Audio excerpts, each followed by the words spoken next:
Title: The Haunting Pass, a Mountain Road Horror. Prologue: A Whispering Night. The moon hung low in the ink-black sky, casting an eerie glow on the winding mountain road that stretched endlessly before them. Sarah gripped the steering wheel with white-knuckled determination as her headlights cut through the darkness. Beside her, Mark sat in silent apprehension, his eyes darting nervously between the impenetrable woods on either side of the narrow road. They had chosen this route, a lesser-traveled mountain pass between Washington State and Oregon, in search of adventure. The promise of scenic vistas and untouched wilderness had beckoned them away from the well-beaten path. But now, as the forest pressed in around them and the road seemed to narrow with every mile, their enthusiasm had waned. As they ascended higher into the mountains, the air grew colder, and a thick mist began to creep along the ground. Sarah's grip on the wheel tightened further, her knuckles growing paler still.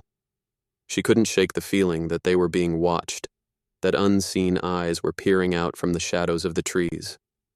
And then it began. The whispers. Faint, indistinct voices that seemed to emanate from the very woods themselves. Sarah and Mark exchanged puzzled glances, their unease mounting with each passing second. The voices grew louder, more insistent, but the words remained unintelligible, as if spoken in a long-forgotten language. Mark reached out to touch Sarah's arm, his voice trembling. "Do you hear that?"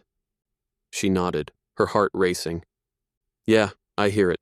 What the hell is that?" The night air seemed to close in around them as the whispers grew louder, more urgent and more sinister. They couldn't make out the words, but the sense of malevolence in the air was palpable. With each passing mile, the road ahead became shrouded in an impenetrable fog, the world outside reduced to a ghostly gray. The voices grew louder still, and as they rounded a bend, a figure appeared in the middle of the road, a shadowy silhouette that seemed to materialize from the mist. Sarah slammed on the brakes, the tires screeching as the car skidded to a stop just inches from the figure. They stared in horror at the shape before them, their breath misting in the cold air.